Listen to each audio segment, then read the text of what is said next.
सबसे पहला क्वेश्चन आपसे पूछा गया है बच्चों को जन्म के समय कौन सा टीका दिया जाता है, बीसीजी दिया जाता है, डीपीटी, खसरा या चेचक। आंसर क्या आएगा, जन्म के समय बच्चे को जो टीका दिया जाता है वो हमारा कौन सा होता है, बीसीजी का टीका होता है। और ये हम सभी जानते हैं, जन्म के बाद 24 घंटे के अंदर बच्चे को कौन सा टीका दिया जाता है, तो उसे बीसीजी का टीका दिया जाता है। अब ये जो बीसीजी का टीका है ना, इसके बारे में कुछ पॉइंट आप ध्यान रखिए जो कि की पॉइंट के तौर पे आपको समझने हैं।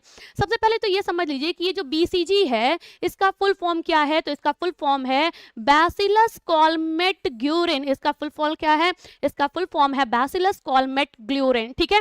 और ये किस रोग से बचाता है, तो ये आपको बचाता है एक तरीके से हम कह सकते हैं तपेदिक यानी कि टीबी का फुल फॉर्म क्या है, ट्यूबरक्लोसिस है, ठीक है। और इसी टीबी को हम क्या कहते हैं, इसी को हम लोग क्षय रोग के नाम से भी जानते हैं, ठीक है। तो ये जो आपका जन्म के समय सबसे पहले जो टीका लगाया जाता है बच्चे को, उसका नाम बीसीजी है। बीसीजी का फुल फॉर्म क्या है आपका, बैसिलस क्लैमेट-ग्लोरिन है। और साथ ही साथ ये किस रोग से बचाता है, तो ये टीबी, तपेदिक, क्षय रोग, इससे बचाता है। और इसी टीबी को हम किस और नाम से जानते हैं, तो इसे ही हम कैप्टन ऑफ डेथ यानी कि मृत्यु के कप्तान के नाम से भी जानते हैं। अब अगर इस पूछा जाए कि ये जो आपका टीबी है ये किससे फैलता है, तो आप क्या बताएंगे, एक जीवाणु है, ठीक है, जिसकी वजह से किसी भी व्यक्ति को टीबी होता है। और उस जीवाणु का क्या नाम है, माइक्रोबैक्टीरियम ट्यूबरक्लोसिस के नाम से उसे हम जानते हैं, ठीक है। उसका फुल फॉर्म क्या है, माइक्रोबैक्टीरियम ट्यूबरकल बैसिलस के नाम से उस जीवाणु को जाना जाता है। और इसे सबसे पहले किसने देखा था, 1882 में रॉबर्ट कोच ने जो पेशेंट थे उनके कफ यानी कि बलगम में से देखा था। किसे, ये जो टीबी का जीवाणु है, ठीक है। इसके बाद देखिए आप सेकंड क्वेश्चन आपसे पास पूछा जा रहा है, आईसीडीएस कार्यक्रम की किस वर्ष शुरू किया गया था। तो आईसीडीएस के बारे में हमें कुछ चीजें तो पता ही है, आपको बिल्कुल ध्यान होगा कि आईसीडीएस जो है वो 2 अक्टूबर, कब, 2 अक्टूबर। और उसके साथ ही साथ अगर आपसे पूछा जाए ईयर कौन सा था, तो आप क्या बताएंगे, 1995, ठीक है। 2 अक्टूबर 1975 में क्या हुआ था जी, 2 अक्टूबर 1975 में आईसीडीएस कार्यक्रम की शुरुआत हुई थी, ठीक है। कब हुई थी, आईसीडीएस की हुई थी। अब इसके बाद देखिए अगर आईसीडीएस के बारे में कुछ पूछा जाए तो आप तो सबसे पहले तो यही बताएंगे कि ये जो आईसीडीएस है इसका फुल फॉर्म क्या है, तो इसे हम इंटीग्रेटेड चाइल्ड डेवलपमेंट स्कीम, समन्वित बाल विकास योजना के नाम से जानते हैं, या इसे ही हम एकीकृत बाल विकास योजना के नाम से भी जानते हैं। इसकी स्थापना कब हुई थी, 2 अक्टूबर 1975 को हुई थी। देखिए इसके कुछ क्षेत्र हैं, मतलब ये जो योजना है ऐसा नहीं है कि सबके लिए है, ये जो योजना है ये गर्भवती महिला और उसके साथ ही साथ जो शिशु हैं उनके लिए क्या करती है, काम करती है। अब इसको कुछ क्षेत्र दिए गए हैं और ये जो है इन लोगों के लिए काम करेगी, और किस किस क्षेत्र में काम करेगी वो एक बार सुन लीजिए। ये जो आपका आईसीडीएस है इसके कौन कौन से क्षेत्र हैं, तो इसके टोटल 6 क्षेत्र हैं। कितने क्षेत्र हैं, इसके टोटल 6 क्षेत्र हैं। ये 6 एरिया में वर्क करेगी। सबसे पहले तो ये टीकाकरण में काम करती है। किस में काम करती है, सबसे पहली बात तो ये सबसे पहले ये टीकाकरण में काम करती है, ठीक है। दूसरा, स्कूल पूर्व अनौपचारिक शिक्षा में काम करती है, मतलब 2 साल से लेकर के 6 साल तक के बच्चों को एजुकेट किया जाता है आईसीडीएस प्रोग्राम के तहत, ठीक है। तो ये आपका क्या है, सेकंड आपका स्कूल पूर्व अनौपचारिक शिक्षा है। पूरक आहार, बच्चों को क्या दिया जाता है, सप्लीमेंट्री डाइट दी जाती है, पूरक आहार दिया जाता है जिसमें सत्तू आता है, माल्ट युक्त आटा आता है, कई सारे आपके अन्य खाद्य पदार्थ आते हैं, ओट्स आता है, खीर बनाने के लिए एक मिश्रित चावल आता है। इस तरीके के बहुत सारे आईसीडीएस के तहत बहुत सारे खाद्य पदार्थ आते हैं जो कि गर्भवती महिलाओं और जो शिशु हैं उनमें क्या किए जाते हैं, वितरित किए जाते हैं, ठीक है। तो एक फंक्शन इसका क्या हो गया कि ये टीकाकरण के क्षेत्र में काम करेगा।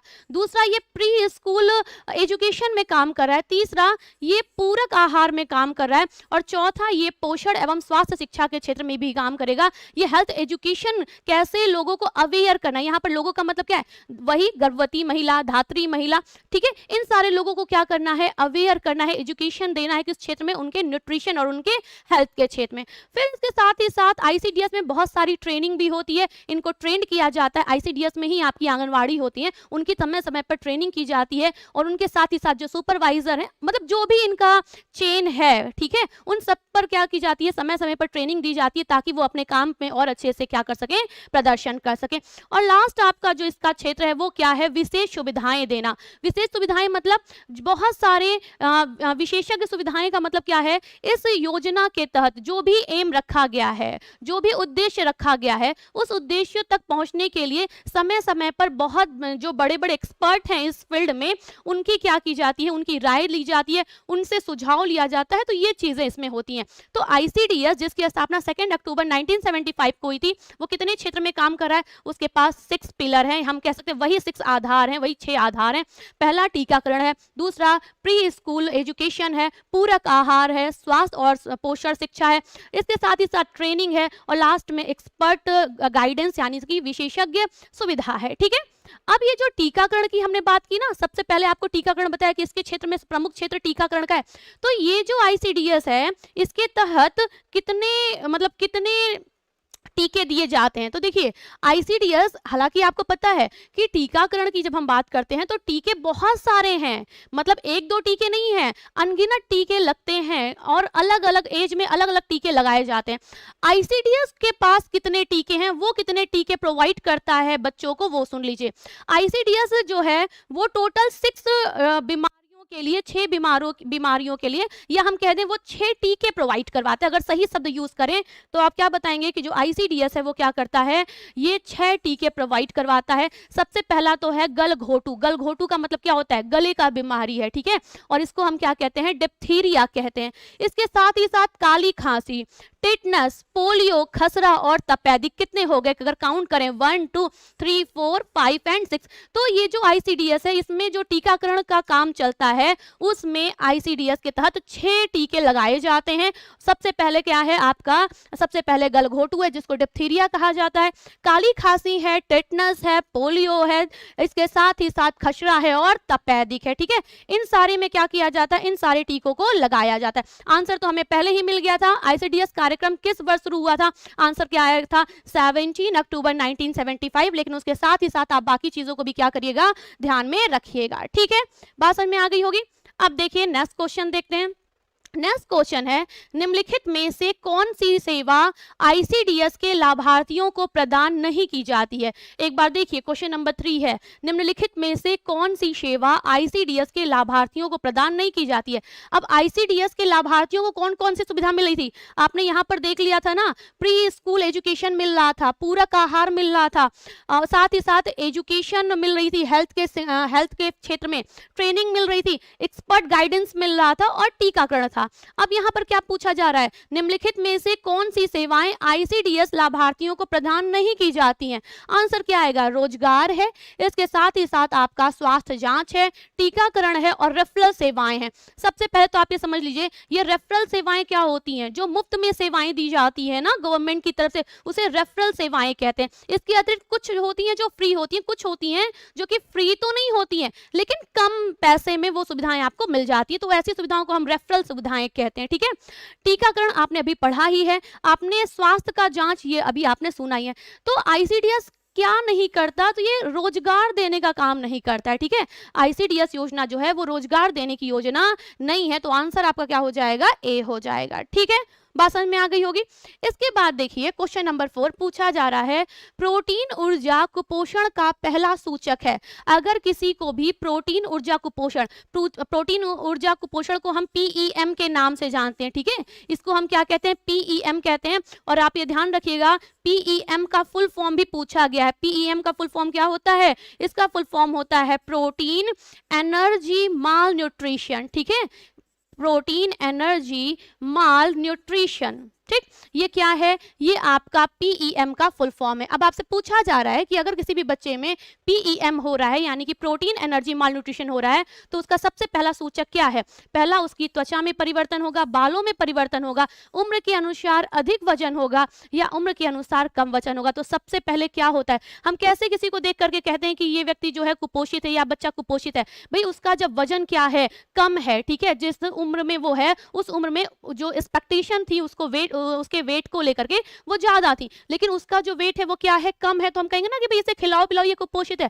और ध्यान रखिएगा, जैसे ही पीईएम की बात होती है, पीईएम यानी कि प्रोटीन एनर्जी माल न्यूट्रिशन, और इसमें 2 बीमारियां देखने को मिलती हैं। एक आपका क्वेसियोरकर होता है, दूसरा आपका क्या होता है? मैरास्मस होता है। ठीक है, एक आपका क्वेसियोरकर होता है, दूसरा मैरास्मस होता है। तो प्रोटीन ऊर्जा कुपोषण का पहला सूचक क्या है? सबसे पहला सूचक आपका डी हो जाएगा। कम उम्र में मतलब जब उम्र के अनुसार जो वजन है वो क्या होगा, कम होगा। तो क्वेश्चन नंबर 4 का आंसर क्या हो गया, क्वेश्चन नंबर 4 का आंसर हो गया आपका डी। आगे देखिए क्वेश्चन नंबर 5 पूछा जा रहा है, बच्चों में मांसपेशियों को गंभीर रूप से अपक्षय, अपक्षय का मतलब होता है मांसपेशियों का कमजोर होना, होते देखा जाता है, किस में देखा जाता है बताइए। बच्चों की जो मांसपेशियां हैं, और ध्यान रखिएगा मांसपेशियों का अध्ययन हम लोग ना क्रियात्मक विकास में करते हैं, ना कि शारीरिक विकास में करते हैं। अभी आज ही मैंने क्वेश्चन किसी ने पूछा था तो मैंने वहां पे देखा मांसपेशीय गतिविधियों की जब बात की जाती है ना, तो मांसपेशीय गतिविधियां आपकी मोटर डेवलपमेंट यानी कि क्रियात्मक विकास के अंतर्गत आती हैं। ठीक है, आज आप शाम को 7 बजे क्रियात्मक विकास पढ़ेंगे तो वहां पर हम आपको ये बात और अच्छे से समझाएंगे। ठीक है, वैसे फिलहाल में अभी समझिए, बच्चों में मांसपेशियों को गंभीर रूप से अपक्षय होता है देखा गया है, किसमें, रक्त अल्पता। रक्त अल्पता का मतलब क्या हो गया, आपका जो एनीमिया से हो गया, शरीर में खून की कमी हो गया। ठीक है, अस्त्री सुखिरता, सुखिरता का मतलब जो आपकी हड्डियां हैं वो क्या हो जाए, सूख जाएं। बेरी बेरी, विटामिन बी की कमी से होता है ना बेरी बेरी, इसके बाद आपका सूखा रोग है। तो आप क्या आंसर करेंगे, आप ये आंसर करेंगे कि जो मांसपेशियां हैं वो गंभीर रूप से अपक्षय हो रही हैं, तो किसमें होती हैं, आंसर क्या आएगा, क्वेश्चन नंबर 5 का जो आंसर है वो आएगा डी, यानी कि सूखे रोग में होती है। ठीक है, क्वेश्चन नंबर 6 देखिए पूछा जा है, क्वेसियोरकर टर्म किसके द्वारा दिया गया है। आपके पास है लुई पास्चर, इसके साथ ही साथ आपके पास है ज़ैलिफ, नेक्स्ट आपके पास है डेविडसन, या फिर आपके पास शीस्ली विलियम्स हैं। और मैं आपको बता दूं ये जो पेपर है ना, ये बनाया हुआ नहीं है, ये आपका PYQ है, जो कि सेम एग्जाम राजस्थान में जब हुआ था, राजस्थान सुपरवाइजर का जो एग्जाम हुआ था, ये उसी का क्वेश्चन पेपर है। ठीक है, तो ये मत समझ के चलेगा कि पैटर्न कुछ और होगा, ये वही पैटर्न है। सुपरवाइजर का एग्जाम पहले मेरिट वेरिट से होता था अपने यहाँ, लेकिन इस बार ये क्या है, एक तरीके से कंपटीशन बेस बना दिया गया है, लेकिन अदर स्टेट में ये चीज पहले हो चुकी है, तो वहीं से ये क्वेश्चन पेपर उठाया हुआ है। ठीक है, अब देखिए क्वेसियोरकर टर्म इनके द्वारा दिया गया है, किसके द्वारा दिया गया, फटाफट से आप सभी लोग आंसर कर दीजिए। आंसर क्या आएगा, क्वेसियोरकर जो टर्म है वो किसके द्वारा दिया गया है, वो शीस्ली विलियम्स के द्वारा दिया गया है। ठीक है, किसके द्वारा दिया गया है, वो दिया गया है शीस्ली विलियम्स के द्वारा। और साथ ही साथ आप ये भी बिल्कुल ध्यान रखिएगा कि क्वेसियोरकर क्या है, तो अभी आपने एक क्वेश्चन देखा था ना, PEM यानी कि प्रोटीन एनर्जी माल न्यूट्रिशन, बच्चा है जो कि उसको क्या हो गया, प्रोटीन की और साथ ही साथ कार्बोहाइड्रेट की कमी हो रही है, तो उस स्थिति को हम क्या कहते हैं, उसको हम कहते हैं प्रोटीन एनर्जी माल न्यूट्रिशन। और इसकी कमी से 2 रोगों का जिक्र होता है, एक तो आपके पास क्वेसियोरकर है और जो दूसरा है ना उसको हम कहते हैं मैरास्मस। क्वेसियोरकर और मैरास्मस 2 क्या हैं, 2 कुपोषण जनित रोग हैं जो कि बच्चों में देखे जाते हैं। ठीक है, अब जरा एक बार यहाँ पर देखिए जी, हाँ जी, अब इसके बाद देखिए आपके पास क्वेसियोरकर है। ठीक है, क्या नाम इनका, भाव्या प्रताप सिंह जी, वहां पर इस कैटेगरी का एग्जाम होता है। ठीक है, एज सच नहीं होता, उससे मिलता जुलता होता है। चलिए अब देखिए क्वेसियोरकर और मैरास्मस की बात करें तो आपके पास एक दिख रहा होगा, एक बिल्कुल सूखा बच्चा दिख रहा है, मतलब कि बहुत दुबला पतला। वहीं पे एक दूसरा जो बच्चा दिख रहा है वो आपको थोड़ा हेल्दी दिख रहा होगा। ठीक है, एक सूखा बच्चा दिख रहा होगा यानी कि बहुत दुबला पतला बच्चा दिख रहा है, और जो दूसरा है वो क्या दिख रहा होगा, वो आपको हेल्दी दिख रहा होगा। ये ठीक है, होपफुली आपको विजुअल नहीं हो रहा होगा, लेकिन फिर भी तो इस तरीके के 2 दिख रहे हैं। ठीक है, ओके, क्या दिख रहे हैं, 2 दिख रहे हैं। अब ये जो सूखा वाला बच्चा है ना, इसको क्या हुआ है, तो ये जो पीड़ित है किससे, ये पीड़ित है मैरास्मस से। ठीक है, ये किससे पीड़ित है, ये मैरास्मस से पीड़ित है। और ये जो जिसका शरीर सूजा है, ठीक है, जिसका शरीर क्या है, सूजा है, उसको वो कौन है, तो वो जिस बीमारी से ग्रसित है वो है आपका क्वेसियोरकर। ठीक है, वो क्या है उसका, क्वेसियोरकर। यानी कि 2 कुपोषण जनित रोग आपने सुने थे, एक आपने मैरास्मस सुना है, दूसरा आपने क्वेसियोरकर सुना है। जो क्वेसियोरकर है और जो मैरास्मस है दोनों में कुछ अंतर है, दोनों कुपोषण जनित तो हैं, लेकिन जो कुपोषण है और जो एज है वो अलग अलग है, इनके सिम्टम क्या है, अलग अलग है। जैसे ही क्वेसियोरकर की बात की जाती है ना, ये 1 साल से 5 साल तक के बच्चों में देखने को मिलता है। कितने से कितने साल तक के बच्चों में, 1 से लेकर के 5 साल तक के। ठीक है, ओके, हाँ, कितने में देखने को मिलता है, तो ये आपका 1 साल से लेकर के 5 साल तक के बच्चों में ये देखने को मिलता है।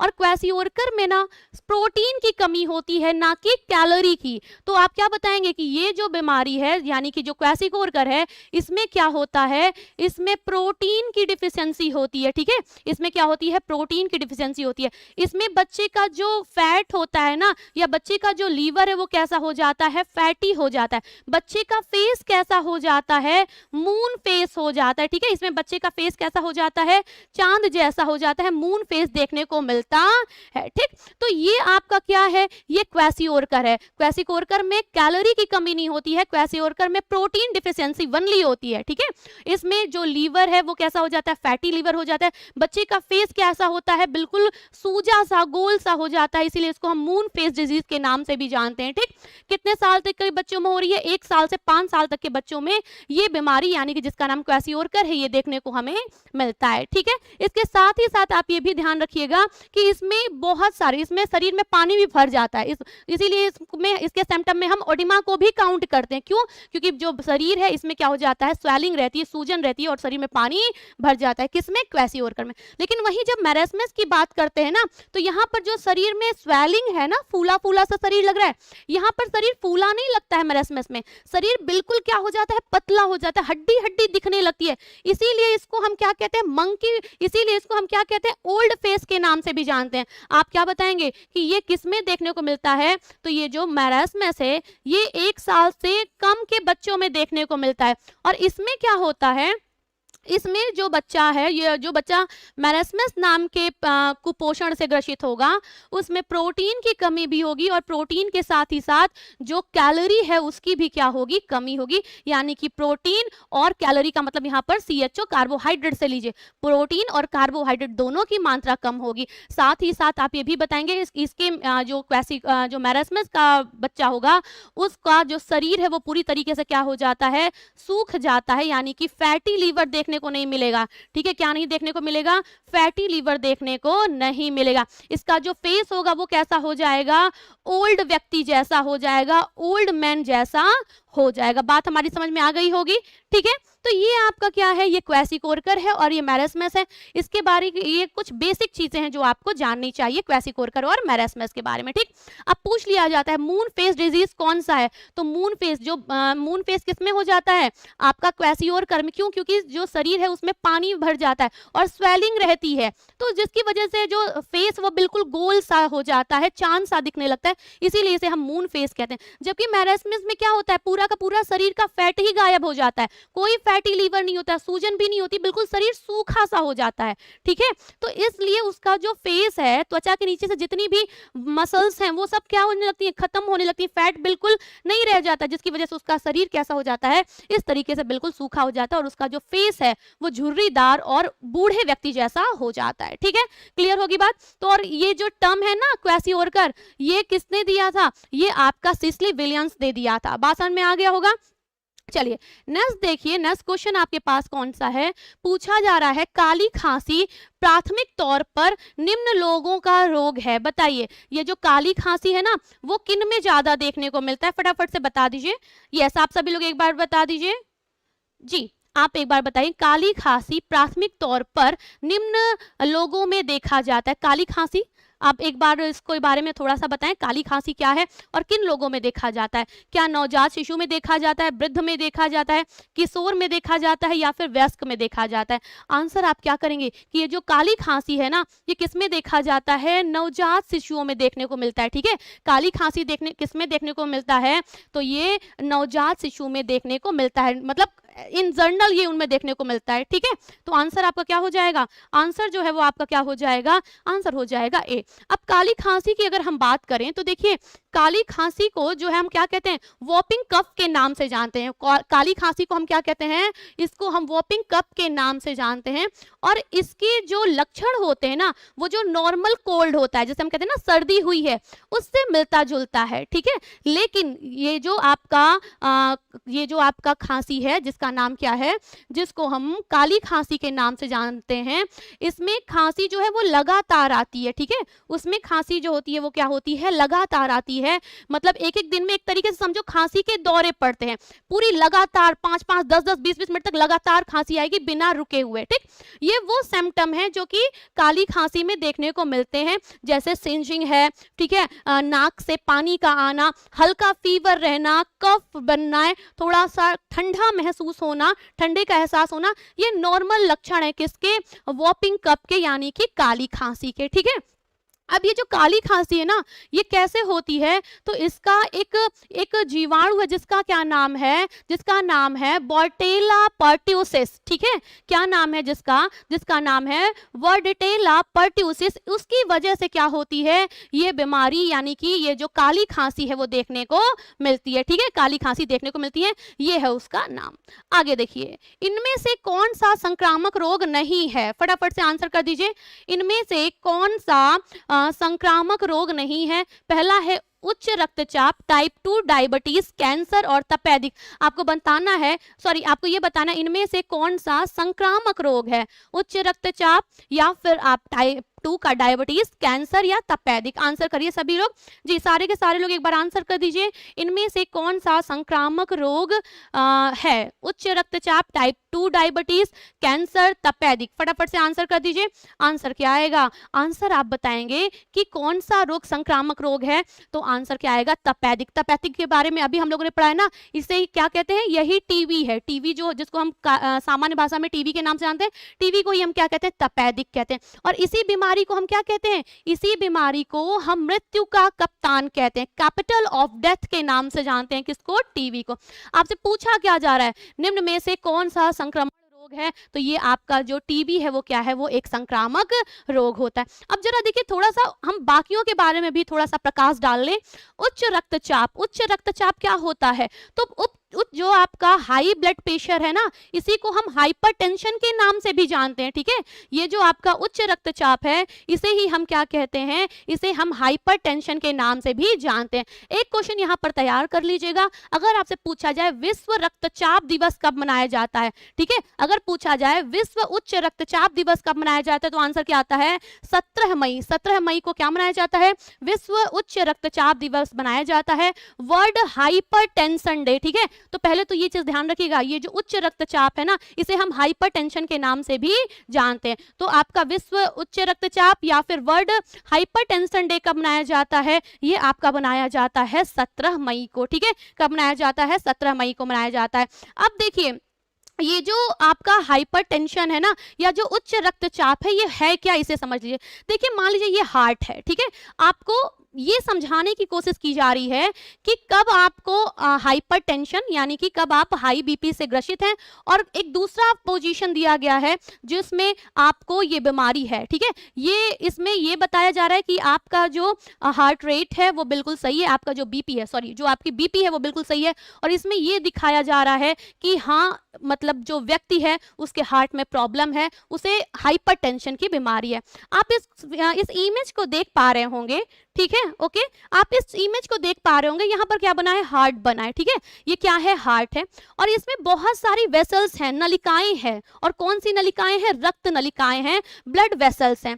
अगर इन ब्लड वेसल्स में जो रक्त है वो सामान्य गति से, ठीक है, वो क्या है, सामान्य गति से फ्लो हो रहा है, रक्त वाहिनियों में कहीं रुकावट नहीं आ रही है, किसी भी रक्त वाहिनियों में प्रेशर नहीं पड़ रहा है, देखिए ये है, आराम से रक्त वाहिनियों में रक्त बह रहा है, ठीक है, बिना किसी प्रेशर के, तो ये क्या है, ये जो आप है, ठीक है, हाँ, ठीक, तो आप क्या बताएंगे, ये जो कंडीशन है ये बिल्कुल सामान्य है, इसमें कोई हाइपरटेंशन या कोई भी हाई ब्लड प्रेशर नहीं है, दोनों टर्म एक ही है, इसमें बिल्कुल सारी चीजें सामान्य, ठीक है। तो ये आप क्या बताएंगे कि हार्ट सामान्य तौर पर धड़कता है इस स्थिति में, ठीक है, और ब्लड का जो फ्लो है, यानी कि ब्लड का जो बहाव है, रक्त का जो बहाव है, वो वाहिकाओं में क्या होता है, आसानी से होता है। तो ये स्थिति बिल्कुल सामान्य है, यहाँ पर कोई भी प्रॉब्लम वाली बात नहीं है, कोई भी प्रॉब्लमेटिक इशू नहीं है। लेकिन वहीं पर जब आप दूसरी तरफ आते हैं ना, तो ये जो आपका इमेज है वो ये दिखा रहा है कि हार्ट में प्रॉब्लम है, यानी कि व्यक्ति जो है वो हाइपरटेंशन से ग्रसित है। इसमें हो क्या रहा है, हार्ट है और ब्लड वेसल्स हैं, लेकिन यहाँ पर बड़े स्मूथ तरीके से जो ब्लड है वो फ्लो हो रहा था। सामान्य तौर पर हृदय भी सामान्य तौर पर धड़क रहा था, हृदय की धड़कन में कोई परिवर्तन नहीं था। जैसे वैसे एक बार जरा आप सभी कमेंट करके बताइए, जो नॉर्मल व्यक्ति है उसके हृदय की धड़कन जो है वो पर मिनट यानी कि प्रति मिनट कितनी बार धड़कती है, एक बार बताइए, ठीक है। और अगर हाइपरटेंशन है तो सबसे पहली बात, ये जो ब्लड वेसल्स है ना जिसमें आपका ब्लड फ्लो होता है वो आसानी से फ्लो नहीं होगा, ठीक है। वो क्या होगा, वो आसानी से फ्लो नहीं होगा। रक्त जो आपकी वाहिनियां हैं उस पर दबाव पड़ेगा, ठीक है। रक्त वाहिनियों पर क्या होता है, दबाव होता है, और जो ब्लड का फ्लो है वो क्या होता है, वो मुश्किल से होता है। जो ब्लड है वो नलिकाओं में बहुत ही दिक्कत के साथ बहता है। जितना ज्यादा बीपी बढ़ेगा, जितना ज्यादा हाइपरटेंशन रहेगा, जो ब्लड का फ्लो है वो उतना ही तेज, और जो नलिकाएं हैं वो उतनी ही ज्यादा मुश्किल में रहेंगी, ठीक है। तो ये आपका क्या है, ये आपका एक सामान्य आपका बीपी है, और दूसरा प्रॉब्लमेटिक यानी कि हाइपरटेंशन वाला है, ठीक है। बात समझ में आ गई होगी। 72, बहुत बढ़िया। अब देखिए, अब अगर हाइपरटेंशन है, ठीक है, या हाइपरटेंशन है तो ये क्यों होता है, या रिस्क फैक्टर कौन से हैं उसको समझिए, क्यों हाइपरटेंशन होता है। तो पहली बात, ओवर थिंकिंग। जब व्यक्ति आवश्यकता से अधिक अननेसेसरी सोचने लगता है तो क्या होगा, उसका बीपी बढ़ेगा ही बढ़ेगा। अगर उसकी उम्र ज्यादा है, जैसे जैसे हमारी उम्र बढ़ती जाती है ना, अपने आप ये जो हाइपरटेंशन है इसकी प्रॉब्लम देखने को मिलती है। अभी हम आपको बताएंगे कि नॉर्मल रेंज कितनी होती है, कितनी होनी चाहिए, ठीक है, कौन सा बिल्कुल एकदम क्रिटिकल है, कौन सा नॉर्मल है, किसको अवॉइड किया जा सकता है, ये भी हम समझेंगे। उसके पहले हम ये समझ लें कि कौन कौन से फैक्टर हैं जो कि हाइपरटेंशन के लिए जिम्मेदार हैं, जिसको आप रिस्क फैक्टर के नाम से जानते हैं। उम्र बढ़ेगी तो जो बीपी है वो अपने आप बढ़ता जाता है। अगर व्यक्ति ओबेसिटी या ओवरवेट का से ग्रसित है, यानी व्यक्ति मोटा है, ठीक है, या वजन ज्यादा है, तो भी हाइपरटेंशन हो सकता है। डायबिटीज पेशेंट को भी क्या होता है, हाइपरटेंशन हो सकता है। अगर किसी की फैमिली हिस्ट्री ऐसी है, ठीक है, अगर किसी की फैमिली हिस्ट्री है तो भी ये देखने को मिलता है। फिजिकल एक्टिविटी ना करना, भाई फिजिकल एक्टिविटी करोगे तो आप दुबले रहोगे, लेकिन अगर आप क्या करो, एक ही जगह बैठे हो, कोई वॉक नहीं है, ठीक है, और कोई भी मतलब एक्सरसाइज नहीं है, वॉकिंग नहीं है, रनिंग नहीं, कुछ नहीं है, आप क्या हो, आप पूरी तरीके से एकदम विलासितापूर्ण जीवन जी रहे हो, बिना कोई जिम भी नहीं ज्वाइन कर, किसी भी तरीके से आप अपनी एनर्जी को बर्न नहीं कर रहे हो, अपनी जो कैलोरी आपने इनटेक की है उसको खत्म नहीं करो, तो सिंपल सी बात है, मोटे हो गए ही होगे। और मोटे हो गए तो वो क्या होगा, और मोटे हुए हैं इसका मतलब क्या है कि फिजिकल एक्टिविटी शून्य हो रही है, कम हो रही है, ठीक है। इसके साथ ही साथ तनाव और चिंता। अगर व्यक्ति क्या है तो बहुत ज्यादा टेंशन में है, उसको कोई ना कोई कोई प्रॉब्लम है, चिंता है, तो भी क्या होगा, उसको हाइपरटेंशन होगा। अगर वो स्मोक कर रहा है, अगर वो धूम्रपान कर रहा है तो भी हाइपरटेंशन होगा। शराब ले रहा है, अनहेल्दी डाइट मतलब खाने के लिए पिज्जा, बर्गर, समोसे, पकौड़ियाँ, ब्रेड रोल, ये सब खा रहा है, फ्रूट्स वगैरह नहीं खा रहा, वेजिटेबल नहीं खा रहा है, बहुत ही ज्यादा मात्रा में ये फैट वाली चीजें, बटर ले रहा है, तो ये सब क्या है, अनहेल्दी डाइट है। वो क्या करेगी, वो हाइपरटेंशन की तरफ लेके जाएगी, ठीक है। खाने में ज्यादा फैट और नमक का होना, आपने ये चीज सुनी है, जब व्यक्ति का 30-40 का रेंज आए तो उसको व्हाइट चीजें अवॉइड करनी चाहिए। व्हाइट चीजों का मतलब क्या है, नमक और चीनी से, ये जो हम लोग खाने में मीठा सोडा डालते हैं, हर व्हाइट चीज अवॉइड करनी चाहिए। क्यों, क्योंकि ये सब क्या करती है, हमारे शरीर के लिए नुकसानदायक होने लगती हैं, और हमें ये चीजें अवॉइड करनी चाहिए, ठीक है। इसे ही हम व्हाइट पॉइजन के नाम से जानते हैं, स्पेशली नमक और चीनी की बात की जाती है व्हाइट पॉइजन के लिए, ठीक है। तो खाने में ज्यादा फैट, नमक, कई तरह की दवाएं लेने से भी हाइपरटेंशन होता है। ट्यूमर होने पर, या फिर कोई और पुरानी बीमारियां हैं, ठीक है, कोई और पुरानी बीमारियां हैं, तो उस कंडीशन में भी क्या होता है, हाइपरटेंशन होता है, राइट। अब देखिए यहां पर हमें समझ में आया था हाइपरटेंशन है क्या, कैसे हो रहा है। देन हमने ये समझा था कौन कौन से रिस्क फैक्टर होते हैं। अब जरा देखिए इसका रेंज कितना होता है। आप सबसे पहले ये समझिएगा, सिस्टोलिक एक होता है और एक आपका क्या होता है, डायस्टोलिक होता है। जो सिस्टोलिक होता है उसका रेंज अगर नॉर्मल है तो 120 से कम होना चाहिए, लेस देन 120, और अगर डायस्टोलिक की बात कर रहे हैं तो लेस देन 80 होना चाहिए, ठीक है। नॉर्मल रेंज इतनी होनी चाहिए। आपने अभी पढ़ा है, जैसे जैसे उम्र बढ़ती जाती है ना, ये जो रेट है यानी 120 और 80 वाला सिस्टोलिक डायस्टोलिक का जो रेट है वो क्या हो जाता है, वो अपने आप जो है उसमें क्या होने लगता है, चेंज आने लगता है, और वो ऊपर बढ़ने लगता है, ठीक है। एज बढ़ेगी, ये रेंज बढ़ेगी, ऐसे मान के चलिए, ठीक है। फिर इसके बाद से एलिवेटेड में आपका 120 से 129 देखने को मिलेगा और ये लेस देन 80 देखने को मिलता है, ठीक है। हाई ब्लड प्रेशर, हाइपरटेंशन जब पहले फेज में है यानी कि शुरुआत हो रही है तब कितना रहेगा 130 से लेकर के 139 किस में, सिस्टोलिक में। डायस्टोलिक में कितना रहेगा 80 से लेकर के 89 रहेगा किस में, डायस्टोलिक में। इसके साथ ही साथ जब हाइपरटेंशन का एक स्तर और बढ़ेगा यानी कि स्टेज 2 पे पहुंचेगा तो वो और ज्यादा बीपी बढ़ेगा, वहां पर जो आपका सिस्टोलिक है वो कितना हो जाएगा 140 से ज्यादा हो जाएगा और जो आपका डायस्टोलिक है वो 90 से क्या हो जाएगा, ज्यादा हो जाएगा। हायर लिखा हुआ है, हायर का मतलब हो गया ज्यादा।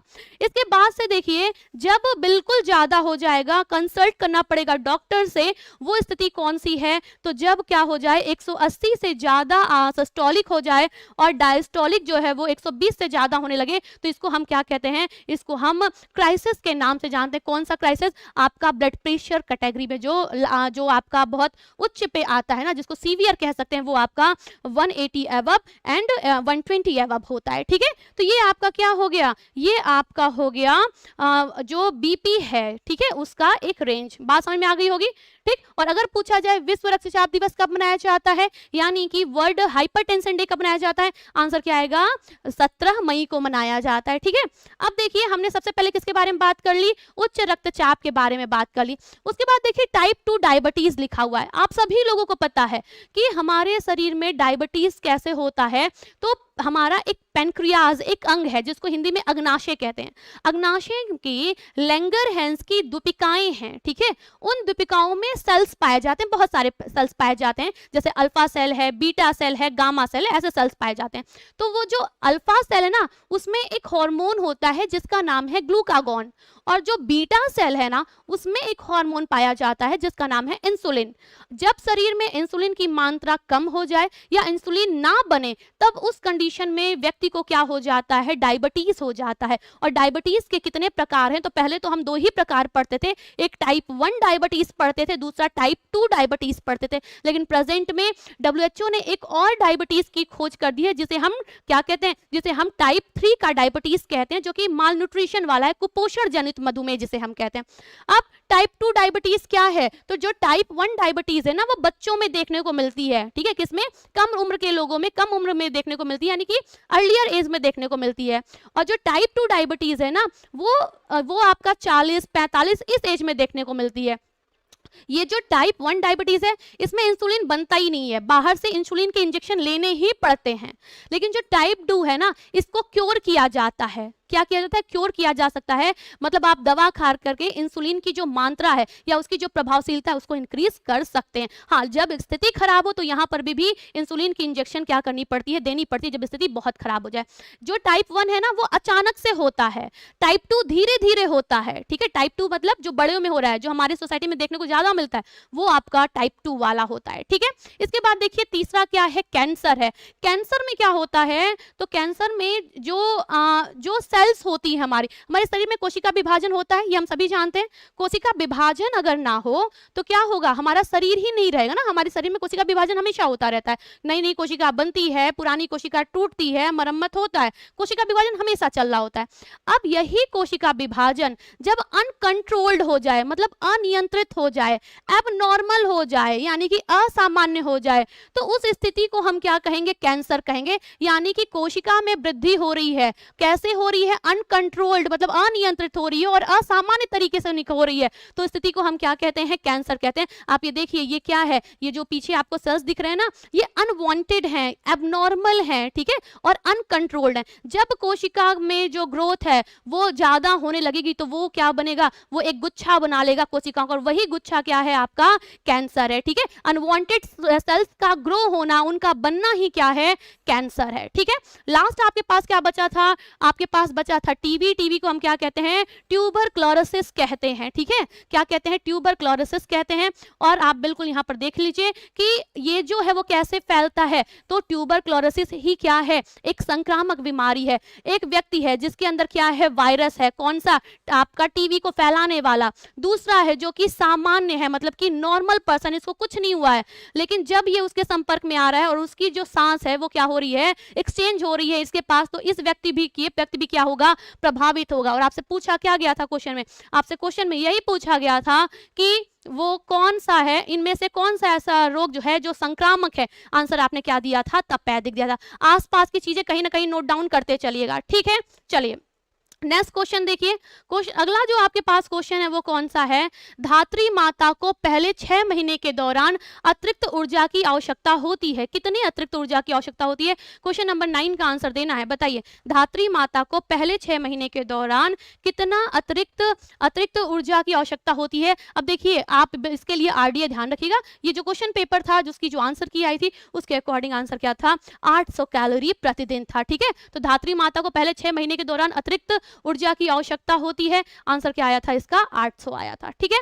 आगे देखिए, गर्भवती महिला के बीच मतली को किसके सेवन से कम किया जा सकता है? यहाँ पर वॉमिटिंग से मतलब है, ठीक है। गर्भवती महिलाओं के बीच जो वॉमिट हो रहा है उसका प्रयोग किसके सेवन से कम किया जा सकता है? आंसर कर दीजिए। आपके पास है वसा से भरपूर भोजन, सेकंड आपके पास है मसालेदार भोजन, छोटी एवं लगातार भोजन से या अधिक भोजन से। फटाफट से आंसर कर दीजिए। अगर गर्भवती महिला को वॉमिट की प्रॉब्लम हो रही है तो कैसे उसको कम किया जा सकता है? आंसर आप क्या बताएंगे? आंसर आपका क्या है? आंसर है उसे छोटा और लगातार भोजन देंगे, मतलब कि डाइट जो उसकी बनाएंगे ना उसमें छोटी छोटी डाइट देंगे, मतलब एक रोटी, फिर 2 घंटे बाद एक रोटी खिला दिया, फिर बीच में कुछ हल्का फल दे दिया, फिर कुछ स्नैक्स दिया, ऐसे करके, मतलब एक बार में उसे ज्यादा नहीं खिलाना है। हमें क्या करना है? हमें छोटी डाइट देनी है और लगातार देनी है, ठीक है। लगातार दीजिए ताकि उसकी जो डिमांड है वो भी फुलफिल हो जाए, और छोटा छोटा डाइट अगर वो लेगी तो क्या होगा? उसका डाइजेशन भी बिल्कुल सही होगा और वॉमिट की जो प्रॉब्लम है वो भी देखने को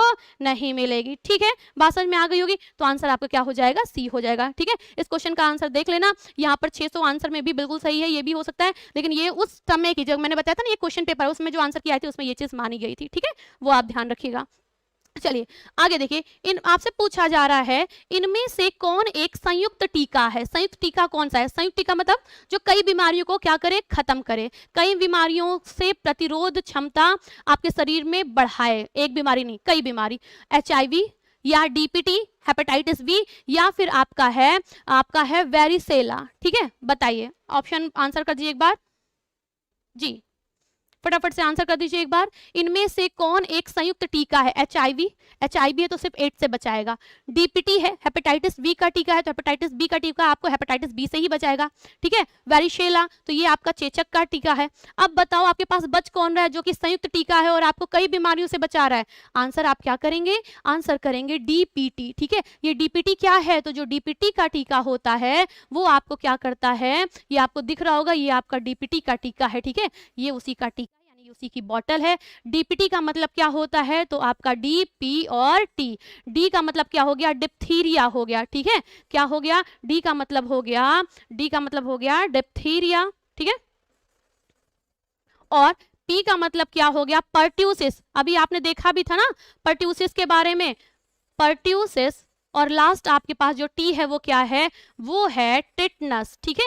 यानी कि ये जो आपका डीपीटी का टीका है वो क्या कर रहा है? वो संयुक्त रूप से कितनी बीमारी से बचा रहा है? 3 बीमारियों से, 1 2 3। आपका डिप्थीरिया है, फिर आपका पर्ट्यूसिस है, और लास्ट आपका क्या है? लास्ट आपका टिटनस है, ठीक है। कौन सा है? टिटनस है। ये 3 बीमारियों से आपको बचा रहा है। कौन सा? ये जो आपका डीपीटी का टीका है, ठीक है। क्लियर होगी बात? तो आंसर क्या आ जाएगा? आंसर आपका आ जाएगा बी। नेक्स्ट क्वेश्चन देखिए। नेक्स्ट क्वेश्चन है सबला योजना जो आईसीडीएस स्तर पर लागू हुई है वह है किसके लिए? आंसर कर दीजिए। जो सबला योजना है जो आईसीडीएस स्तर पर लागू हुई है वह है स्कूली बच्चों के लिए, किशोरियों के लिए, वृद्धों के लिए या कामकाजी महिलाओं के लिए? आंसर क्या आएगा? सबला योजना जो है वो किशोरियों के लिए है, उन्हें बहुत सारी सुविधाएं दी गई हैं, ठीक है। किसके लिए है ये योजना? किशोरियों के लिए है, ठीक है। यहाँ पर आप एक बार देख लीजिए, स्कीम फॉर एडोलेसेंस गर्ल, ठीक है, ये सबला योजना उनके लिए किस मंत्रालय के द्वारा चलाई गई है? तो ये जो है ये department of human development and child welfare के मंत्रालय के द्वारा चलाई गई। कौन सा मंत्रालय है? डिपार्टमेंट ऑफ या ministry of women development and child welfare, ठीक है, सेंट्रल गवर्नमेंट की ये योजना है जिसका नाम क्या है? सबला योजना है। ठीक, 11 से लेकर के 18 वर्ष की बालिकाओं के लिए है ये योजना। कब से कब तक की है? ये आपका 11 से लेकर के 18 वर्ष की जो बालिकाएं हैं या जो किशोरियां हैं उनके लिए सबला योजना चलाई गई है। इनमें बहुत सारी सुविधाएं दी गई हैं, एजुकेशन की है, फूडिंग की है और बहुत सारी मल्टीपल फैसिलिटीज इस योजना के तहत प्रोवाइड की गई है। किसको? किशोरियों को, राइट। चलिए नेक्स्ट देखिए, क्वेश्चन आपसे पूछा जा रहा है, किस संक्रमित मच्छर के काटने से मलेरिया मानव में फैलता है? बताइए एक बार, किस संक्रमित मच्छर के काटने से मलेरिया मानव में फैलता है? बहुत ही आसान आंसर है इसका, बिल्कुल टाइम नहीं लेंगे यहाँ पर, मादा एनाफ्लीज, ठीक है, आंसर क्या हो जाएगा? मादा एनाफ्लीज हो जाएगा। मादा एनाफ्लीज मच्छर के काटने से क्या होता है? मलेरिया होता है। आसान क्वेश्चन था। आगे देखिए क्वेश्चन नंबर 14 पूछा जा रहा है, हार्मोन जो स्तनों में एल्वियोली को उत्तेजित करता है जिसके परिणाम स्वरूप दूध उत्पादन होता है। एक बार यहाँ पर देखें, आपसे पूछा जा रहा है, हार्मोन जो स्तनों में एल्वियोली को उत्तेजित करते हैं जिसके परिणाम स्वरूप दूध का उत्पादन होता है। आपके पास प्रोलैक्टिन है, ऑक्सीटोसिन है, फिर आपका है ग्लूटिनाइसिन है और एस्ट्रोजन है। बताएं कौन सा हार्मोन है? तो ये चीज आपको बिल्कुल पता होगी कि जब हम बात करते हैं ना ऑक्सीटोसिन की, तो ऑक्सीटोसिन हार्मोन को ही हम दुग्ध हार्मोन यानी कि मिल्क हार्मोन के नाम से भी जानते हैं, ठीक है।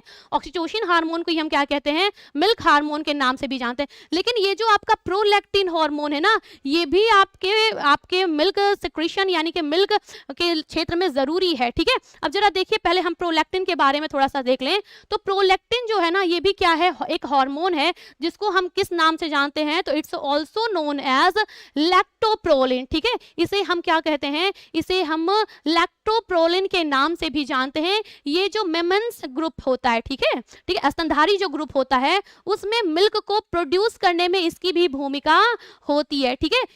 इसकी भी भूमिका होती है किसकी? ये प्रोलैक्टिन की, ठीक है। इसके साथ ही साथ ये जो प्रोलैक्टिन हार्मोन है ना, ये करता क्या है? तो यहाँ पर आप ये बताएंगे कि जब सबसे पहले हम ये देख लें कि जो प्रोलैक्टिन हार्मोन है ये रिलीज होता है पिट्यूटरी ग्लैंड से। कहां से? ये जो आपकी पिट्यूटरी ग्लैंड है ना, वहां से क्या होता है? प्रोलैक्टिन हार्मोन रिलीज होता है, ठीक है। और ये क्या है? ये स्मॉल ग्लैंड है। ये जो है ये क्या है? एक स्मॉल ग्लैंड है जो कि कहां पे है? आपके ब्रेन में होती है। ब्रेन में होती है ना आपकी पिट्यूटरी ग्लैंड, ठीक है, वहीं से ये हार्मोन निकलता है जिसका नाम क्या है? प्रोलैक्टिन है। और ये क्या करता है? ये जो है ये आपका बॉडी में जो बहुत सारे हार्मोन है ना उनको बैलेंस करने का काम करता है। क्या करता है? जो आपकी बॉडी में बहुत सारे हार्मोन्स हैं उनको बैलेंस करने का काम ये करता है, ठीक है। और साथ ही साथ स्टिमुलेट करता है development of milk production in women. और ये जो प्रोलैक्टिन है वो भी क्या करता है? स्टिमुलेट करता है किसको? Breast development and milk production in women, महिलाओं में ये भी काम करता है। लेकिन यहाँ पर देखिएगा, यहाँ पर जो आंसर जाएगा ना वो आपको ऑक्सीटोसिन ही जाएगा, लेकिन आप इसके बारे में भी थोड़ा जाने रहिएगा कि ये जो प्रोलैक्टिन है वो क्या है। तो ये आपका जो पिट्यूटरी ग्लैंड है वहां से ये स्रावित होता है और ये भी क्या करता है? ये भी ब्रेस्ट डेवलपमेंट यानी कि स्तन वृद्धि या विकास में और साथ ही साथ वुमेन में मिल्क प्रोडक्शन में भी भूमिका ये निभाता है, ठीक है। बात समझ में आ गई होगी। इसके साथ ही साथ देखिए, ऑक्सीटोसिन जो हार्मोन है ये क्या करता है?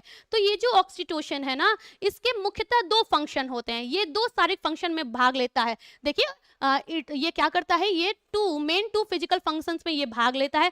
पहला तो ये क्या है? ये गर्भाशय में जो आपका गर्भाशय है ना, जिसको जो गर्भाशय है उसमें जो क्रमाकुचन होता है यानी संकुचन होता है, जब जन्म होता है यानी कि डिलीवरी होती है और ये उस समय जो पेन होता है, एक तो उसमें ये ऑक्सीटोसिन हार्मोन काम करता है। दूसरा कब काम करता है? और दूसरा ये स्टिमुलेट जो संकुचन है ब्रेस्ट टिश्यूज, जो स्तन की टिश्यूज हैं, ठीक है, उनमें ये क्या करता है? उनको ये डेवलप करने का काम करता है। तो ये जो ऑक्सीटोसिन हार्मोन है ये दो काम करता है, एक तो जो गर्भाशय का संकुचन है, जब लेबर पेन होता है, डिलीवरी का समय होता है, तब ये उसमें काम करता है। दूसरा ये दुग्ध उत्पादन में भी काम करता है, जो ब्रेस्ट टिश्यूज हैं उनको क्या करता है, उनको ये स्ट्रॉन्ग करता है, उनको उन टिश्यूज को प्रॉपर वे में काम करने में भी ये हेल्प करता है। ठीक है, बात समझ में आ गई होगी। इसके बाद ही देख लीजिए, एक आपके पास एस्ट्रोजन हार्मोन था। एस्ट्रोजन क्या है, ये फीमेल हार्मोन है। ये क्या है, एस्ट्रोजन एक फीमेल सेक्स हार्मोन है और ये क्या करता है, ये भी फीमेल रिप्रोडक्शन सिस्टम को डेवलप और रेगुलेट करने में भूमिका निभाता है। कौन सा, एस्ट्रोजन हार्मोन। ठीक है, तो एस्ट्रोजन हार्मोन क्या है, एक फीमेल या वुमेन सेक्स हार्मोन है और ये क्या करता है, फीमेल रिप्रोडक्टिव सिस्टम जो होता है उसके डेवलपमेंट एंड रेगुलेशन में भूमिका निभाता है। कौन सा, एस्ट्रोजन हार्मोन। ठीक, आंसर हमें मिल गया है, बाकी चीजें थोड़ी थोड़ी हैं लेकिन जाने रहिएगा। तो हार्मोन जो स्तनों के एवलियोली को उत्तेजित करता है, जिसके परिणाम स्वरूप क्या होता है, दूध का उत्पादन होता है, इसका नाम क्या है, ऑक्सीटोसिन है। क्लियर होगी बात। चलिए नेक्स्ट क्वेश्चन देखिए। नेक्स्ट क्वेश्चन आपके पास कौन सा है, पूछा जा रहा है गर्भावस्था के दौरान किस पोषक तत्व की आवश्यकता दोगुनी हो जाती है। बताइए, गर्भावस्था के दौरान किस पोषक तत्व की आवश्यकता दोगुनी हो जाती है।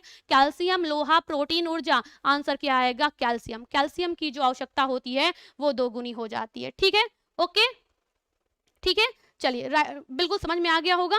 चलिए नेक्स्ट क्वेश्चन देखते हैं। क्वेश्चन नंबर 16 पूछा जा रहा है, किस पोषक तत्व के उच्च सेवन से उच्च रक्तचाप का खतरा होता है। एक बार अभी तुरंत हमें बताएं। अभी मैंने आपको बताया था कि वर्ल्ड हाइपरटेंशन डे कब मनाया जाता है, विश्व उच्च रक्तचाप दिवस कब मनाया जाता है। अभी मैंने आपसे कुछ टाइम पहले क्वेश्चन में डिस्कस किया था। अब आपको ये बताना है, पहले तो आप हमें आंसर दे दीजिए, पता भी चले कि आपको याद है कि भूल गया। बाकी आंसर ये करिए, जिस पोषक तत्व के उच्च सेवन से उच्च रक्तचाप होता है। जब हमारे घर में बीपी किसी को होता है तो हम क्या करते हैं, हम उसको सबसे पहले कहते हैं ना, नमक खाना छोड़ दो। और नमक जो है वो क्या है, एक ऐसा पोषक तत्व है जो कि स्वतंत्र मात्रा में पाया नहीं जाता, स्वतंत्र रूप में नमक नहीं पाया जाता। ठीक है, हम क्या करते हैं, हम सोडियम के थ्रू उसको ग्रहण करते हैं। आंसर क्या आएगा, सोडियम आएगा। सोडियम बैन करते हैं क्योंकि सोडियम में जो नमक होती है ना उसकी अच्छी खासी मात्रा पाई जाती है। तो आपसे क्या पूछा गया है, किस पोषक तत्व को 17 मई, बहुत बढ़िया, वेरी गुड जी, पूछा गया है किस पोषक तत्व के उच्च सेवन से उच्च रक्तचाप का खतरा बढ़ जाता है। आंसर आप क्या करेंगे, आंसर करेंगे सोडियम। क्लियर होगी बात। नेक्स्ट देखिए, क्वेश्चन नंबर 17 पूछा जा रहा है, साबुत अनाज अच्छे स्रोत हैं किसके, विटामिन बी के, विटामिन सी के, वसा के या कैरोटीन के। आंसर क्या आएगा, साबुत का मतलब खड़े अनाज। ठीक है, जैसे चना हो गया, ये मूंग हो गया खड़ा। ठीक है, जो साबुत अनाज है वो अच्छे स्रोत होते हैं किसके, आंसर आप क्या करेंगे, विटामिन बी के। ठीक है,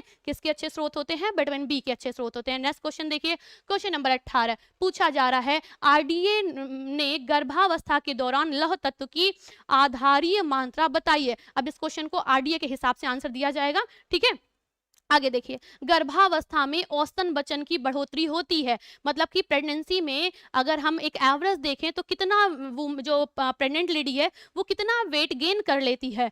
पहला है आपका 10 to 12 या फिर 15 to 17, 5 to 7 kg या 8 to 9 kg। आंसर क्या आएगा, आप सभी लोग पढ़े हैं कि गर्भावस्था में जो महिला होती है उसका वजन वो कितना फैट पुट ऑन करती है, तो वो कितना फैट पुट ऑन करती है, 10 से 12 kg करती है। आंसर आपका क्या हो जाएगा, आंसर आपका हो जाएगा ए। ठीक है, आंसर आपका क्या हो जाएगा, ए हो जाएगा। क्लियर होगी बात।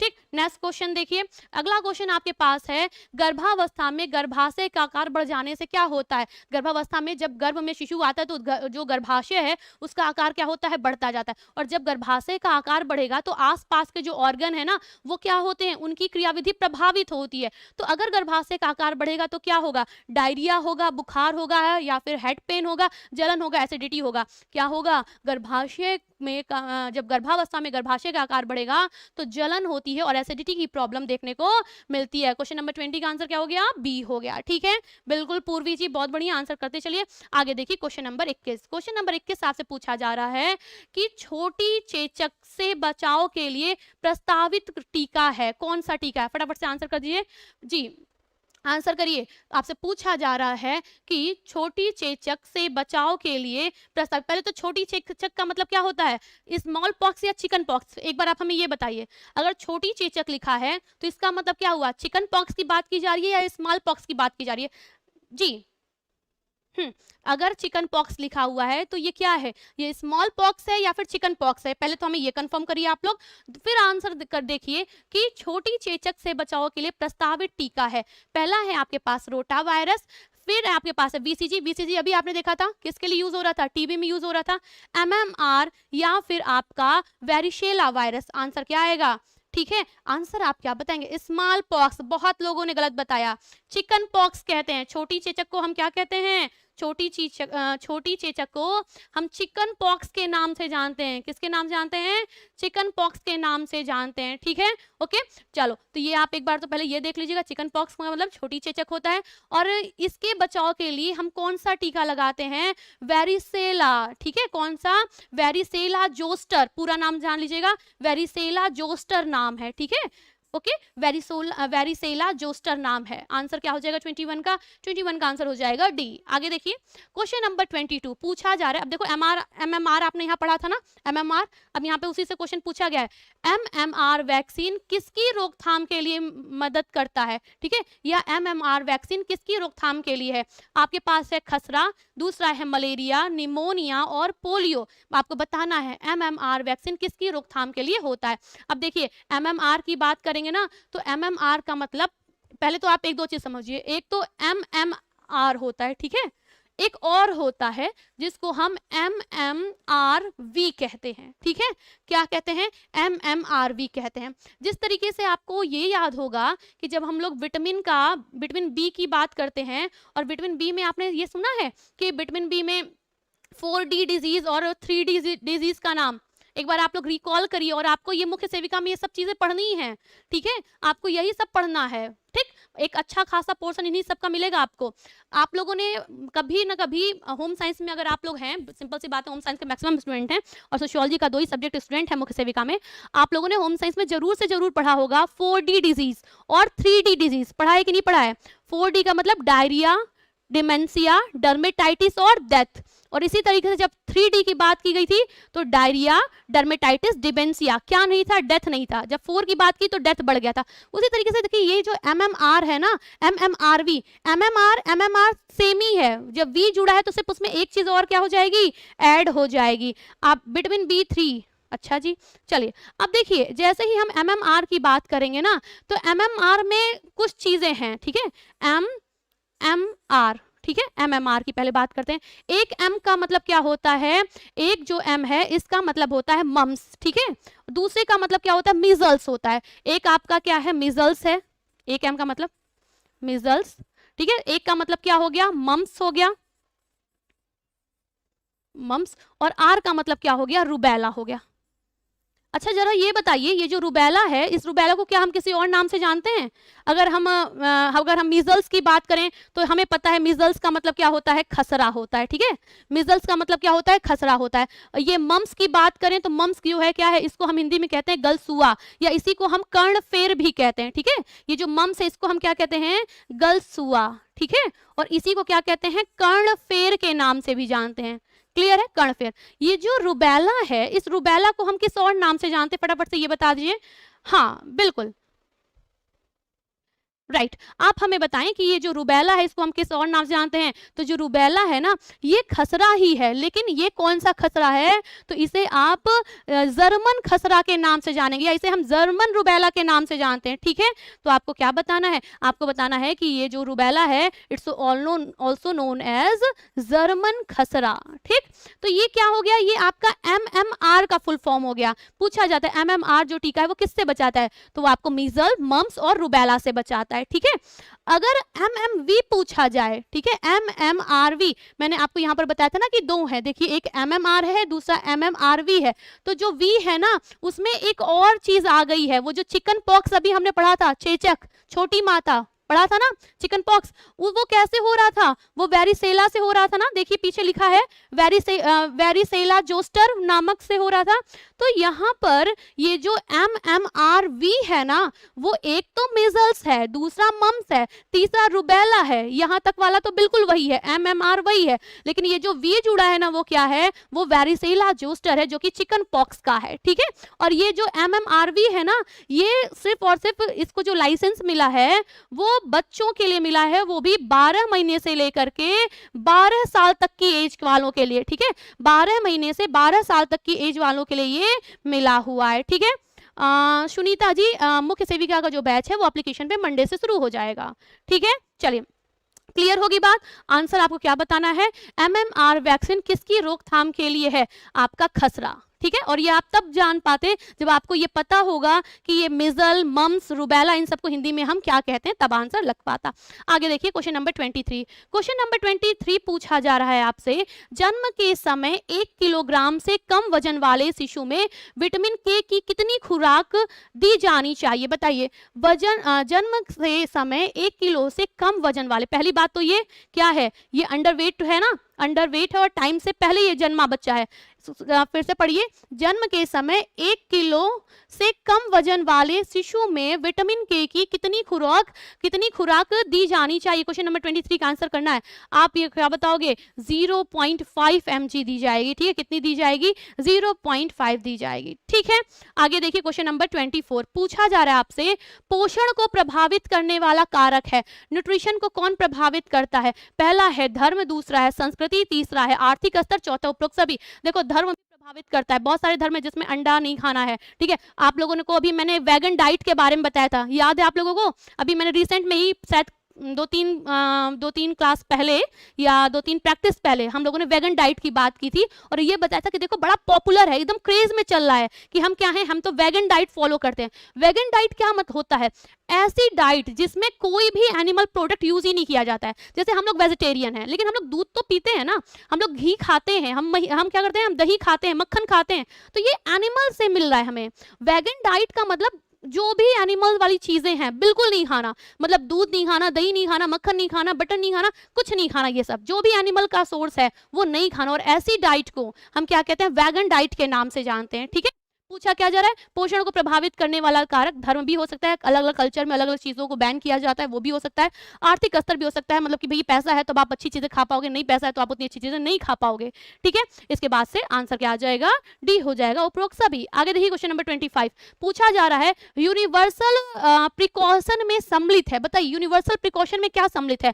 पहला है दस्ताने पहनना, गाउन पहनना, हाथ धोना, उपरोक्त सभी। अब ये बताओ यूनिवर्सल ये जो प्रिकॉशन है वो है क्या, पहले तो हम ये समझ लेना कि यूनिवर्सल प्रिकॉशन क्या होता है, या इसे हम किस और नाम से जानते हैं, ये एक्चुअल में ये चीज क्या है। ऐसे तो हमें समझ में आ रहा है, प्रिकॉशन का मतलब होता है हम अपने आप को सुरक्षित करने के लिए अगर कुछ कर दे रहे हैं तो वही प्रिकॉशन है ना, अपने आप को सुरक्षित करने के लिए हम जो करें वो क्या है, प्रिकॉशन है। यूनिवर्सल का मतलब पूरे विश्व में मनाया जा रहा होगा। एक नॉर्मल हमारी सूझबूझ यही कहेगी ना, हमारी एक नॉर्मल सूझबूझ यही बताएगी कि यूनिवर्सल प्रिकॉशन यानी दस्ताने पहन लिया तो यूनिवर्सल प्रिकॉशन है, गाउन पहना है, हाथ धोना है, तो सही हो गया। लेकिन यूनिवर्सल प्रिकॉशन का मतलब क्या होता है, ए सी नहीं, पहले समझिए, इसीलिए आंसर गलत आ रहे हैं। पहले सुन लीजिए एक बार, बिल्कुल एक बार बात हमारी समझिए कि यूनिवर्सल प्रिकॉशन का आंसर जो होगा वो होगा ऑल एबव। लेकिन पहले हमें ये जान लेना चाहिए, we should know about universal precaution. Universal precaution के बारे में समझिए, what is the universal precaution, ठीक है। तो यूनिवर्सल प्रिकॉशन क्या है, एक गाइडलाइन है, ठीक है, एक गाइडलाइन है। जैसे हम कहते हैं ना, आप जब हम लोग कोई भी जैसे आप ही लोग हो या हम ही लोग हैं, हम लोग जब कहीं जाते हैं तो देखिए हम एक गाइडलाइन को फॉलो करते हैं ना, ताकि मुझे पता रहे कि हमें क्या, कहाँ पे क्या करना है, कैसे करना है, कहाँ उतरना है, फिर वहां से हमें ऑटो कहाँ से मिलेगी, फिर वहां से मुझे कैब कहाँ से मिलेगा। एक गाइडलाइन होती है, हर कोई से भी फील्ड में जाते हैं आपको एक गाइडलाइन दी जाती है ना, आप उसी को फॉलो करते हुए जाते हैं। उसी तरीके से हेल्थ के सेगमेंट में, हेल्थ के क्षेत्र में भी, ठीक है, या ये नर्सिंग वगैरह में, मेडिकल फील्ड में यूज किया जाने वाला एक गाइडलाइन है जो कि डिजाइन किया गया है। और इस गाइडलाइन में क्या है कि कैसे आप as a nurse, as a doctor हैं मान लो, तो आप कैसे, भाई आप डॉक्टर हैं तो सिंपल सी बात है, आप रोगियों के बीच में रह रहे हैं तो चांसेस है ना आपको भी वो बीमारी होने की। आपने देखा था ना कोरोना के टाइम में बहुत सारे डॉक्टर्स क्या थे, कोरोना से ग्रसित हो गए थे, क्यों, क्योंकि वो पूरा टाइम उन्हीं पेशेंट के साथ रह रहे थे। बहुत सारे नर्स, बहुत सारे हेल्थ वर्कर, उनको ये दिक्कत आई थी। तो ये उन लोगों के लिए क्या किया गया है, एक गाइडलाइन डिजाइन की गई है, ठीक है, ताकि जो वर्कर्स हैं वो क्या कर सके, अपने आप को प्रोटेक्ट कर सके। जो किससे कर सके, तो जो बीमारियां हैं, जो कि फैलने वाली बीमारियां हैं, ब्लड से, बॉडी फ्लूइड से, इन सब से क्या होती हैं जो बीमारियां फैली, उनसे वो लोग बच सके। अब इसमें है क्या क्या, तो आप हाथ को धुलना, हैंड हाइजीन आता है, पर्सनल आपका पर्सनल तरीके से यानी व्यक्तिगत तरीके से आप अपने आप को जो इक्विपमेंट यूज कर रहे हैं उसको ध्यान रखें, ठीक है। अवॉइड रिकैपिंग ऑफ निडल, जो निडल्स हैं उसको उसकी रिकैपिंग को आप ना करें। Handling and processing of instrument and other item, जो आप कैंची यूज कर रहे हैं, आप कई सारे निडल यूज कर रहे हैं, स्केल यूज कर रहे हैं, जो भी आपका इंस्ट्रूमेंट है, जो भी आप यूज कर रहे हैं, उन सबको क्या करें, क्लीन रखें। जो भी पदार्थ निकल रहे हैं, भाई आपने किसी की बैंडेज करी है तो सिंपल सी बात है कॉटन निकलेगा, ब्लड वाला कॉटन निकलेगा, बहुत सारे प्लास्टर्स निकलेंगे, ये सारी जो चीजें हैं, ठीक है, ये जो निडल्स हैं, कैंचियां हैं, औजार हैं, ठीक है, उन सबको क्या करिए, मतलब सेफली डिस्पोज कर दीजिए, ठीक है। और सेफ वर्क प्रैक्टिस, जो आप काम कर रहे हैं उस पर भी ध्यान रखिए कि वो सेफ हो, ठीक है। इस तरीके से कुछ गाइडलाइन जो है आप वहां पे देख सकते हैं, कुछ गाइडलाइन बनाई गई है, जैसे आप बिल्कुल हाथ धोइए, फिर साथ ही साथ अपना ग्लव्स पहनिए, ग्लव्स के साथ ही साथ जो भी इंस्ट्रूमेंट्स हैं आप उनको अच्छे तरीके से क्या करिए, उन्हें अच्छी तरीके से निसंक्रमित करिए, ठीक है। साथ ही साथ उनको समय समय पर उनको हटाते रहिए, जैसे निडल है तो उसका यूज दोबारा मत करिए, उसको अच्छी जगह से उसको डिस्पोज कर दीजिए। साथ ही साथ जो भी रोज का कूड़ा इकट्ठा हो रहा है हॉस्पिटल या क्लिनिक में, उसको भी हटाते रहिए, ठीक है। जो आप सामान यूज कर रहे हैं, ठीक है, उसको सही तरीके से रखिए, उसको भी आप क्या करिए, उसको भी निसंक्रमित करते रहिए। ऐसा जब कफ आपको थोड़ा सा भी प्रॉब्लम हो रही है तो आप अपने आप को तुरंत क्योर करने लगिए, ठीक है। इस तरीके से एंटीसेप्टिक टेक्निक का यूज करिए। इस तरीके के कुछ गाइडलाइन दिए गए हैं, उसी को हम क्या कहते हैं, उन्हीं गाइडलाइन को यूनिवर्सल प्रिकॉशन के नाम से जाना जाता है। आंसर आपका क्या हो जाएगा, डी हो जाएगा, ठीक है। आंसर क्या हो जाएगा, डी हो जाएगा। क्लियर होगी बात? हाँ बिल्कुल, बहुत बढ़िया। इसके साथ ही साथ नेक्स्ट देखिए, नेक्स्ट आपके पास कौन सा क्वेश्चन है, क्वेश्चन है गर्भपात के लिए किस दशा में अभिभावक की स्वीकृति आवश्यक है।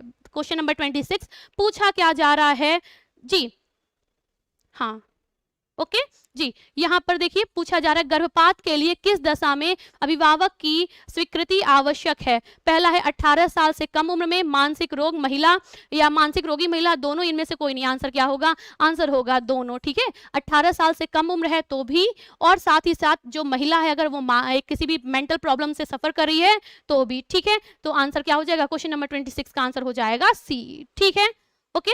आंसर क्या हो जाएगा, सी हो जाएगा। आगे देखिए क्वेश्चन नंबर 27 पूछा जा रहा है शिशु मृत्यु दर किस उम्र के बच्चों की मृत्यु से संबंधित है। तो आपको पता है ना, टोटल 1000 जन्म लिए हुए बच्चों में, ठीक है, टोटल 1000 जन्मे बच्चों में मरने वालों की जो संख्या है, मरने वाले बच्चों की संख्या को हम क्या करते हैं, निकालते हैं, और वही चीज हमारी क्या कहलाती है, चाइल्ड डेथ रेट कहलाती ना, उसी को हम क्या कहते हैं, उसी को हम लोग चाइल्ड डेथ रेट या फिर इन्फेंटल डेथ रेट के नाम से जानते हैं। तो आपका शिशु मृत्यु दर किस उम्र के बच्चों की मृत्यु से संबंधित है, 1 माह तक के, 1 वर्ष के, 6 माह के, या फिर 5 वर्ष के। तो हम क्या करते हैं, हम 1 साल तक के बच्चों को लेते हैं। कितने साल तक के, 1 ईयर चाइल्ड, ठीक है, 1 साल तक के बच्चों को हम लेते हैं। आंसर आपका क्या हो जाएगा, क्वेश्चन नंबर 27 का आंसर हो जाएगा बी। क्लियर होगी बात, ठीक है। 6 माह के बच्चे, सी आंसर मत करिए, क्या नाम इनका, जगदीप प्रताप जी। आंसर होगा आपका बी, 1 साल के बच्चे को हम काउंट करते हैं किसमें, अगर शिशु मृत्यु दर की बात हमें जाननी होगी, ठीक है। आंसर अगला देखिए, पूछा जा रहा है IMR क्या है। IMR क्या है, यानी कि इसका फुल फॉर्म पूछा जा रहा है, Indian management article, Indian medical association, या इंटरनेशनल मेडिकल एसोसिएशन, या इंडियन मेडिकल आर्टिकल। आपको क्या बताना है, IMR क्या है, आंसर आएगा इंडियन मेडिकल एसोसिएशन, ठीक है। IMR क्या है, इसका फुल फॉर्म है इंडियन मेडिकल एसोसिएशन। यहाँ पर आप देख लीजिए, इसी को हम IMA के नाम से जानते हैं। ये क्या है, एक नेशनल वॉलंटरी ऑर्गेनाइजेशन है, ठीक है, और किसके लिए, फिजिशियन के लिए है, ठीक। और ये कब स्टैब्लिश हुआ था, तो 1928 में इसकी स्थापना हुई थी, मेडिकल, ठीक है। और जब इसकी स्थापना हुई थी ना, तो इसको हम इंडिया मेडिकल एसोसिएशन के नाम से जानते थे। क्या नाम से जानते थे, इसको हम इंडिया मेडिकल एसोसिएशन के नाम से जानते थे, लेकिन फिर इसका नाम क्या कर दिया गया था, चेंज कर दिया गया था। 1928 में इसकी स्थापना हुई थी, ठीक है, लेकिन इसका नाम चेंज हुआ था, कब चेंज हुआ था, 1930 में, और क्या कर दिया गया, इंडिया से इंडियन कर दिया गया, और आज की डेट में इसका नाम क्या है, इंडियन मेडिकल एसोसिएशन है, ठीक है, ओके। ये क्या है, ये आपका इंडियन मेडिकल एसोसिएशन के नाम से जाना जा रहा है आज, जब इसको रीनेम कर दिया गया। पहले जो इसका नाम था जब ये स्टैब्लिश हुआ था, यानी कि 1928 में, तब इसका नाम था इंडियन मेडिकल एसोसिएशन, ठीक है। यहाँ पर आप देख लीजिएगा, ये आपका फॉर्मेशन कब हुआ था, 1928 में। अगर पूछा जाए रीनेम कब हुआ था, तो ये जो रीनेम हुआ था वो हुआ था 1930 में। इंडिया पहले नाम क्या था, इंडिया मेडिकल एसोसिएशन, जब रीनेम किया गया तो इंडियन मेडिकल एसोसिएशन हो गया था, ठीक है। लोकेशन, हेडक्वार्टर कहाँ है इसका, न्यू दिल्ली में है। लोकेशन क्या है, तो ये इसका एड्रेस है, ठीक है। और कहाँ पर ये सर्विस दे रहा है, तो ये इंडिया में सर्विस दे रहा है। क्लियर होगी बात, ठीक है। और अगर नेशनल प्रेसिडेंट पूछा जा रहा है तो ये इनके प्रेसिडेंट का नाम है। क्लियर होगी बात।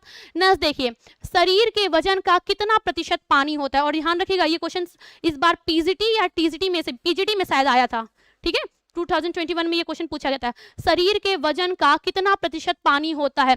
35 होता है, 40 होता है, 63 होता है, 90% होता है। आप क्या बताएंगे, 60। अब देखो यहाँ पर ऑप्शन के अकॉर्डिंग नॉर्मली ना आपका नॉर्मल जो है वो 60, 70 ऐसे मिल जाता है, किसी किताब में 65 मिल जाएगा, कहीं कहीं 75 मिल जाएगा, ऐसे करके आंसर मिल जाता है। लेकिन आप ये देखिए 30% बहुत, 35 बहुत कम हो रहा है, 40 भी बहुत कम है, 90 बहुत ज़्यादा हो रहा है। अकॉर्डिंग टू ऑप्शन आप आंसर देंगे। आपको मैंने बताया कहीं कहीं आपको 30% भी मिल जाएगा, किसी किसी बुक में 65 भी मिल जाएगा, 75 भी मिल जाएगा, 70 भी मिल जाएगा। आपको यही वाला रेशियो देखना है, 60-70 वाला, तो उस रेशियो में क्या है आपका 63 है, आंसर 60 हो गया। आज के प्रैक्टिस सेशन का लास्ट क्वेश्चन देख लीजिए। पूछा जा रहा है सामान्यतः भारतीय गर्भवती महिलाओं के आहार में किसकी कमी होती है। आयरन की कमी होती है, कैल्शियम की कमी होती है, दोनों की होती है, या फिर इनमें से किसी नहीं।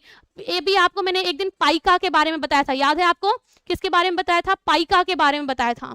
पाइका में क्या था, गर्भवती महिला में जब क्या हो रही थी, जब आयरन की कमी हो रही थी, जब जिंक की कमी हो रही थी, तभी तो पाइका की स्टेज आ रही थी। और पाइका क्या था, एक ईटिंग डिसऑर्डर था, क्या था, एक खाने संबंधी बीमारी है वो इसमें। और ये जरूरी नहीं है कि गर्भवती को ही हो, ये ग्रोथ पीरियड में भी होती है, किशोरियों में भी हो सकती है, ठीक है।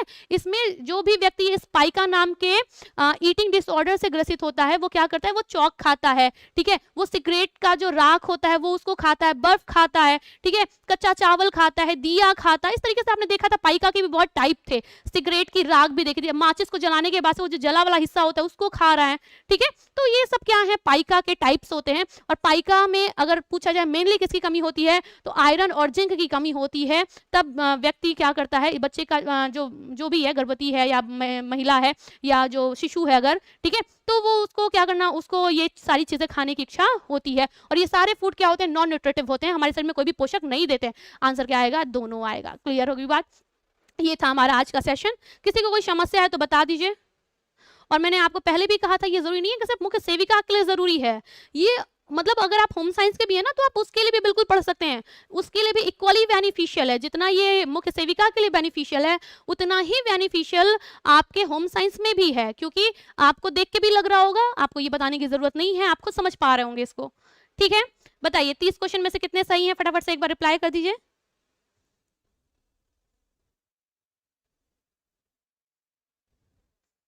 किसी को कोई समस्या, ठीक है, ओवरऑल समझ में आ गया होगा। और मैंने आपको बताया था कि ये जो क्वेश्चन है वो मैंने एक प्रीवियस ईयर के क्वेश्चन पेपर से लिया है, जो कि इसी लेवल के जो एग्जाम है राजस्थान का है वहां से हुआ है, ठीक है। इसी का इर्द गिर्द के जो एग्जाम है, एज सच हम मुख्य सेविका तो नहीं कह सकते, लेकिन हाँ पैटर्न वही वाला है, जो सिलेबस है वो वही है, पैटर्न वही है, वहां से मैंने ये क्वेश्चन पेपर उठाए थे और वहां से लिया था, ठीक है। चलिए होपफुली आपको सेशन पसंद आया होगा। ध्यान रखिएगा आसपास की जो चीजें हैं उसको कहीं ना कहीं नोट डाउन करते चलेगा, क्योंकि क्वेश्चन से ही क्वेश्चन बनते हैं, ठीक है। मुलाकात होगी फिर से यूट्यूब पे कल।